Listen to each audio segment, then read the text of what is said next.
बैठी है अपने महलों में। नौजवानों, महाराज सुशोधन दूसरों के दुखों को दूर कर रहे हैं, लेकिन खुद इनके घर में इतना भारी दुख है जिस दुख का निवारण नहीं कर पा रहे हैं। वह दुख क्या है?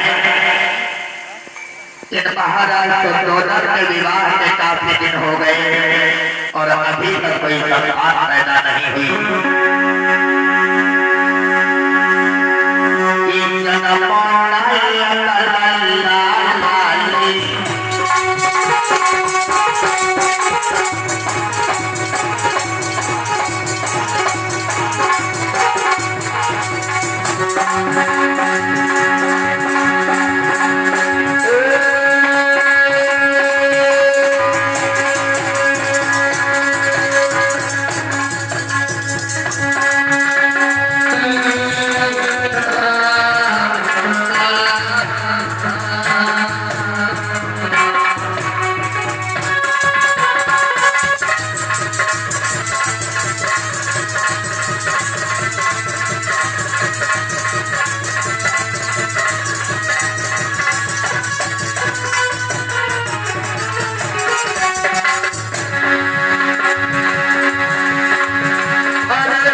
वाली कन्ना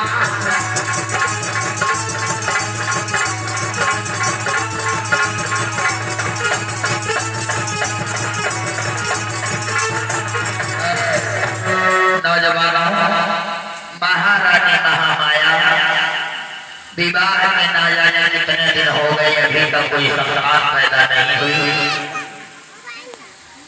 सबसे भारी दुख ये है, बैठी मैया महामाया महलों में सोच रहे हैं, वाह समय आज मेरे विवाह के इतने दिन हो गए, अभी तक मेरे गर्भ से कोई संतान पैदा नहीं हुई। अगर इसी तरीके से हाल रहा तो आने वाले समय में कौन हमारे बुढ़ापे का सहारा बनेगा, कौन हमें दो वक्त की रोटी देगा, कौन राजपाट का वारिस बनेगा।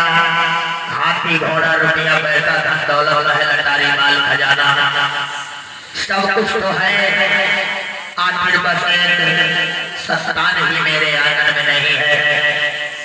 अगर एक संतान हमारे आंगन में होती तो आज ये महल हमारा सोना न लगता। आज मेरे महाराज जब महलों में आएंगे तो मैं अपने महाराज से कुछ विचार विमर्श करूंगी। बैठी है महारानी महामाया, सोच रही है, दिन का वक्त था, धीरे धीरे पूरा दिन गुजर गया।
भैया रूप देने महारानी को राजा समझ रहे, पीर रूप देने महारानी को राजा समझ रहे।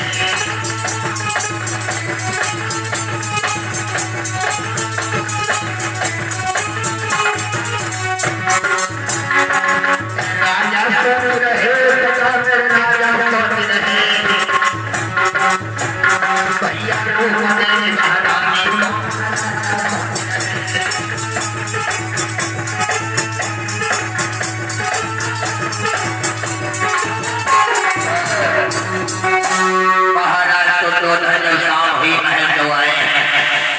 भैया महामाया देखते हैं स्वामी को आते हुए फौरन पलंग दबा दिया, पैरों के नीचे बैठ गए, पैर दबाने लगे। महाराज सुद्धोधन ने देखा है महारानी महामाया का चेहरा बहुत उदास है। सोचने लगे, जब भी मैं आता था हमारी महारानी बहुत ही हंसती मुस्कुराती हुई हमें मिलती थी, लेकिन कारण क्या है? अरे प्यारी महामाया, आज मैं क्या देख रहा हूँ, वैसे मैं जब भी आता था आप बहुत हंसते मुस्कुराते नजर आती थी, लेकिन आज मैं क्या देख रहा हूँ, तुम्हारे चेहरे पर ये उदासी की झुर्रियां झलक रही हैं। अरे तुम्हें क्या हो गया, क्यों इतनी उदास नजर आ रही हो? गुलाब की भांति खिला रहने वाला चेहरा छुई मुई के पेड़ की तरह ये मुरझाया हुआ है। आखिर क्या कारण है महारानी? नौजवानों ये बच्चा महाराज को दो जो कहे हैं। महारानी महामाया कहने लगी स्वामी क्या बताएं, कुछ रहा नहीं जाता और बिना कहे हमसे रहा भी नहीं जाता। आप नहीं जानते हो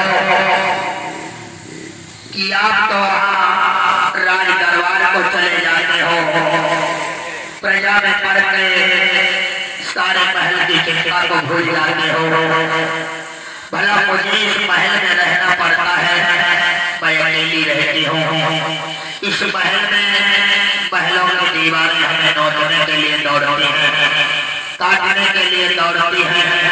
इतने दिन हमारे विवाह के हो गए हैं, अभी तक आपको पता होना चाहिए।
महारानी महामाया कहने लगी स्वामी शायद आपको इस बात का अंदाजा नहीं है, आप तो चले जाते हो राज दरबार में, प्रजा की समस्याओं में पड़ करके सब कुछ भूल जाते हो।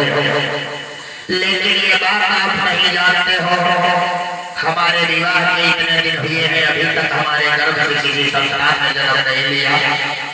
अरे कौन हमारे बुढ़ापे का सहारा बनेगा, कौन दो वक्त की हमें रोटी देगा, किस तरीके से हमारा बुढ़ापा कटेगा, तुम्हारे हमारे न रहने के बाद कौन इस राजपाट का वारिस बनेगा। इन सभी समस्याओं को लेकर मैं चिंतित हूँ, बात दूसरे से कोई नहीं है। महाराज तो रहने लगे प्यारे, तुम नहीं जानती हो, बात तो तुम ठीक कह रही हो। अरे मैं तो प्रजा के कलेशों में पड़ करके अपने कलेश भूल जाता हूँ। मैं क्या करूँ, इतनी हमारी प्रजा है, इतनी हमारी जनता है, इस जनता के चक्कर में पड़कर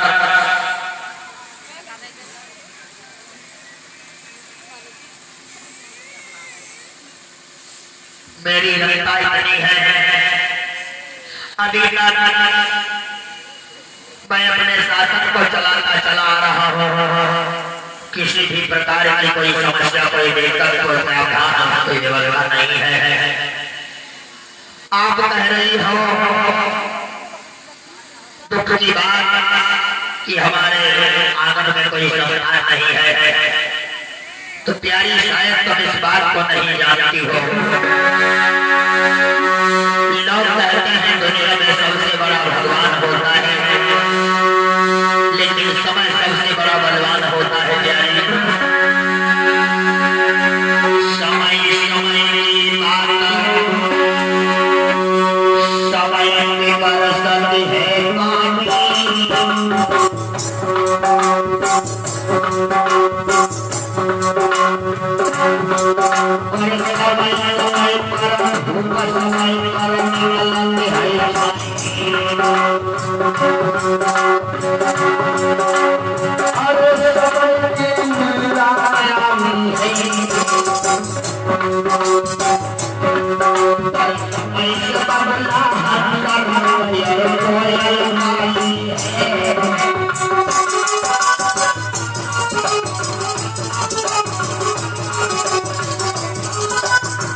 अरे जो सरकार की चिंता कर रही है, आने वाले समय में हमारा समय जब सही हो जाएगा तो हमारे आंगन में जरूर किसी न किसी संतान की उत्पत्ति होगी, और जब कोई संतान की उत्पत्ति होगी तो हमारा आंगन ये है हरा भरा हो जाएगा। नौजवान बंधुओं, जब अपनी बात मैया महामाया ने सुनी है तो मैया महामाया कहने लगे, नहीं स्वामी, अरे आपसे जब भी मैं कहती हूँ तब आप हमारी बात कुछ समय का झांसा देकर के काट देते हो, लेकिन आज मैं जो कहूँगी वो बात आपको माननी ही पड़ेगी। मेरे नौजवान बंधुओं, जब ये बचन सुने महाराज तो कहने लगे, प्यारी आखिर कौन सी बात कहना चाहती हो, जो कहना चाहती हो जरा कोई बताओ। भैया महामाया कहने लगी है, सुनो स्वामी, क्या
मैया महामाया कहने लगी, स्वामी आपसे जब भी मैंने कहा समय का झांसा देकर आपने मुझे मेरी बात को टाल दिया, लेकिन आज आपको मेरी बात माननी ही पड़ेगी।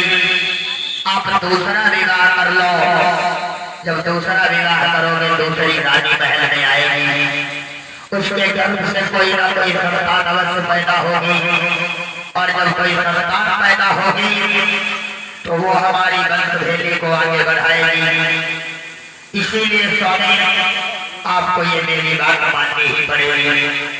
महाराज शुद्धोधन कहने लगे, प्यारी तुझ में क्या कमी है जो मैं दूसरी शादी करूं? कहने लगे, स्वामी बात कमी की नहीं है, बात भूख की है, बात गर्भ की है। अगर हमारे आंगन में एक बालक पैदा होगा तो शायद ये नंबर ना आता, मैं करूं तो क्या करूं? अगर आप दूसरा विवाह नहीं करेंगे, दूसरी संतान रानी के गर्भ से अगर न हुई तो आने वाले समय में बुढ़ापे का कौन हमारे सहारा बनेगा? कौन लोगों की रोटी हमको देगा? किस तरीके से हमारा बेड़ा पार होगा? कौन हमारे राजपाट का वारिस बनेगा? जब ये बात मेरे धर्म प्रेमियों सुना है, महाराज शुद्धोधन ने कहने लगे, ठीक है प्यारी, अगर तेरी यही इच्छा है तो जाकर के चिंता न कर प्यारी, आराम करो और मैं कुछ विचार विमर्श करता हूँ। ये कहकर मेरे नौजवानों महारानी महामाया से को चली जाती है। महाराज सुबह हुई जब दरबार लगा, मंत्री जी का आगमन होता है। सुबह हुआ जब भूप ने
मंगल हो कल्याण हो।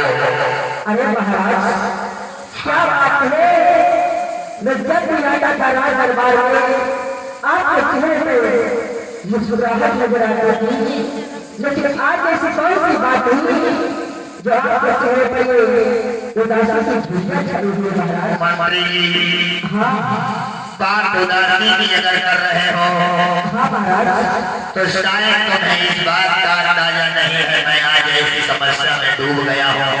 कौन सी समस्या महाराज? जिसका निवारण हमसे नहीं हो पा रहा है। क्या बात ये है, वो हमारी महारानी जो है ना, महामाया, देखो इतने दिन विवाह के हो गए, अभी तक मेरे रानी के गर्भ से कोई संतान पैदा न हुई।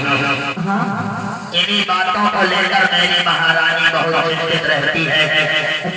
उसने हमसे कहा है कि आप दूसरा विवाह कर लो। भला तुम ही बताओ मंत्री, मैं प्रजा को पुत्र के समान मानता हूँ, महारानी को अपनी बहुत हद से ज्यादा प्यार करता हूँ।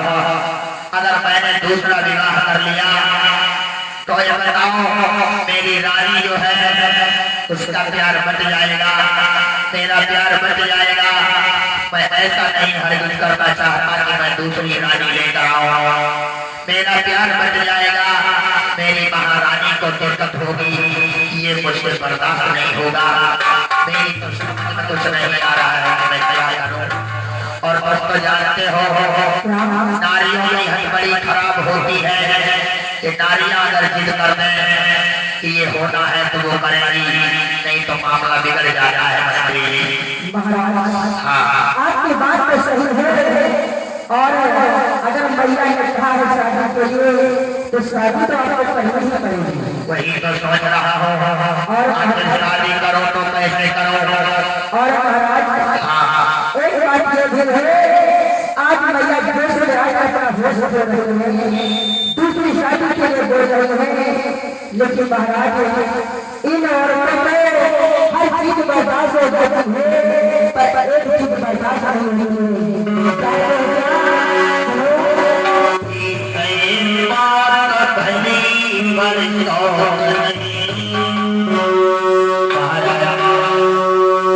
इनको मरना तो तुम्हारा है, लेकिन दूसरी औरत नहीं तुम्हारा है। वो तो जोश में आकर होश खो रही है। भली बात भली पर शौक नहीं, एक ही बात जो मानी है।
और बताते बात तो तुम सही कह रहे हो महाराज। आज मैया तो शादी के लिए बोल रही है, लेकिन आप शादी करके लाओगे तो मुझे ऐसा लग रहा है कि आपके घर में लड़ाई जरूर होगी। मंत्री जी हाँ महाराज, वही तो मैं सोच रहा हूँ, अगर मैंने दूसरा विवाह कर लिया, मेरी महारानी महामाया जो है दूसरी रानी आ जाएगी तो मेरा प्यार बढ़ जाएगा, तो समस्या तो खड़ी ही हो जाएगी महाराज। इसीलिए तो मैं चिंता में डूबा हूँ, मेरी समझ में नहीं आता है।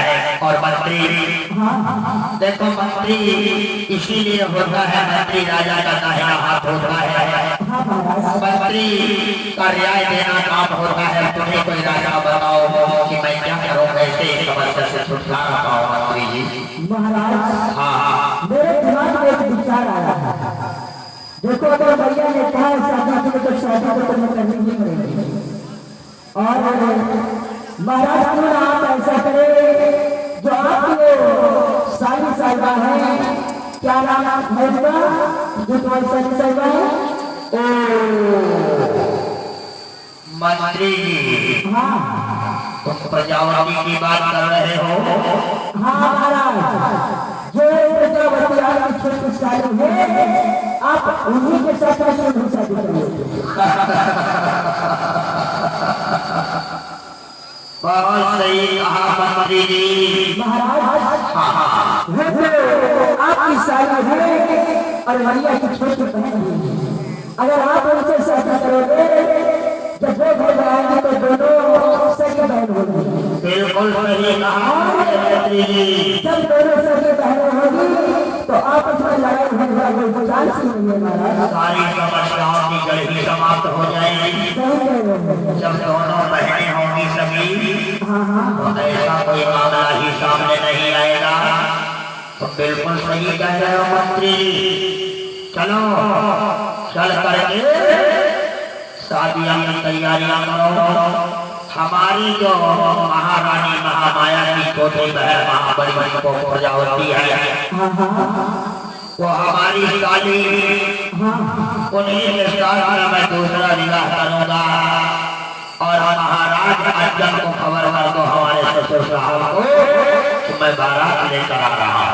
ठीक है महाराज, आप तैयारियां रखिए, खबर भेज दीजिए। ठीक है मंत्री जी, तैयारियां। नौजवानों, दूसरी शादी अपनी सगी शादी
महाराज सुशोधन ने दूसरा विवाह कर लिया। अभी तक इनकी एक रानी थी जिनका नाम था महामाया। उन्हीं बड़ी रानी के कहने पर इन्होंने जब दूसरा विवाह किया है, छोटी रानी जो है जिसका नाम है महाप्रजावती, ये दोनों सगी बहनें हैं, राजा अर्जुन की बेटियां हैं, नगर देवता की रहने वाली हैं। जब दो रानियां हो गई, जब तक बड़ी रानी अकेली थी तब तक इनको कोई गर्भधारा नहीं हुआ, और जब दो रानियां हो गई, इनकी सगी छोटी बहन थी, इनकी सगी छोटी बहन जब रानी बनकर के आई है, अब तो महल में खुशियां ही खुशियां छाई हैं। कुछ दिन विवाह के व्यतीत हुए, जब तक अकेली थी तब तक कोई गर्भधारण न हुआ, और जब दूसरा विवाह हो गया, दूसरी रानी आ गई, तब बड़ी रानी जो थी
नौजवानों, जब तक ये रानी अकेली थी तब तक इनको गर्भ धारण नहीं हुआ, और जब दो रानियां हो गई तो बड़ी वाली रानी को गर्भ धारण हो गया। कुछ दिनों के बाद गर्भ धारण हुआ। गर्भ का समय जब व्यतीत हुआ, 9वां महीना जब गर्भ का लगा है, तो मैया महामाया कहने लगी है महाराज को जोधर से स्वामी, देखिए आप अच्छी तरीके से जानते हैं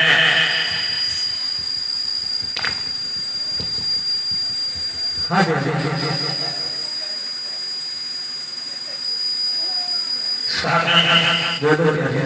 आपको अच्छी तरीके से मालूम है कि मुझे गर्भ का समय पूरा हो रहा है, और आप अच्छी तरह से जानते हो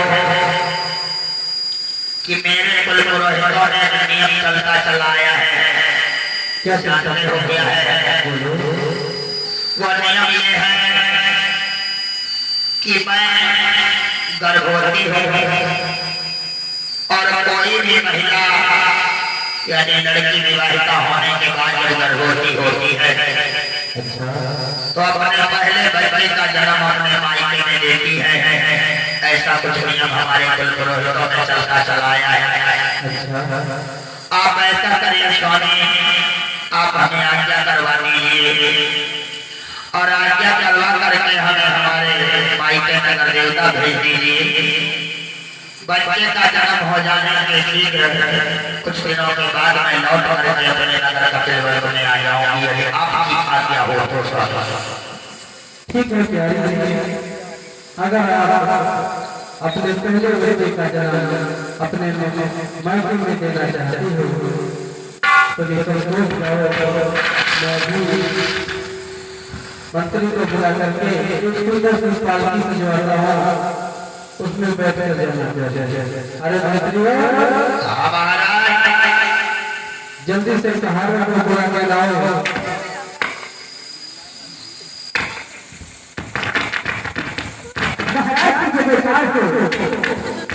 अरे महाराज क्या बात है? मंत्री जी, हाँ आपको नहीं मालूम है कि क्या बात है? अरे क्या हुआ? हमारा बहुत खुश नजर आ रहा है। मेरी हाँ माया, अच्छा, उनको काफी दिनों के बाद में गर्भ धारण हुआ है, ये तो बहुत खुशी की बात है। और उनका कहना ये है क्या? कि उनके कुल पुरोहितों ने नियम चलता चला आ रहा है। कौन सा नियम? और नियम ये है कि वो कोई भी लड़की विवाहिता होने के बाद में जब पहली बार गर्भ को धारण करती है अच्छा, तो बच्चे का जन्म अपने मायके में देती है। अच्छा, इसीलिए आप ऐसा करिए मंत्री जी, फौरन काल की सजवाओ, और रास्ते का जितना आर्थिक खर्च होना है वो सारी व्यवस्था लेकर के हमारे ससुराल नगर देवता चले जाओ, और जब बच्चे का जन्म हो जाए तो फौरन लौट करके वापस हमारे नगर कपिलवस्तु में आ जाना। ऐसा मैं तुम्हें आदेश दे रहा हूँ। महाराज आपका आप चिंता न करो, अगर ऐसी बात है तो मैं अभी सहारा को आदेश करता हूँ और बहुत ही अच्छी पालकी सजवा को ले जाऊंगा, किसी बात की दिक्कत नहीं होगी दुर्गा महाराज। अरे कहाँ पर गए? जल्द से जल्द राज दरबार में बहुत अच्छी सी पालकी सजा करना होगा। ठीक है मंत्री, आप चिंता ना करें, थोड़ा तैयारी करके और हमारी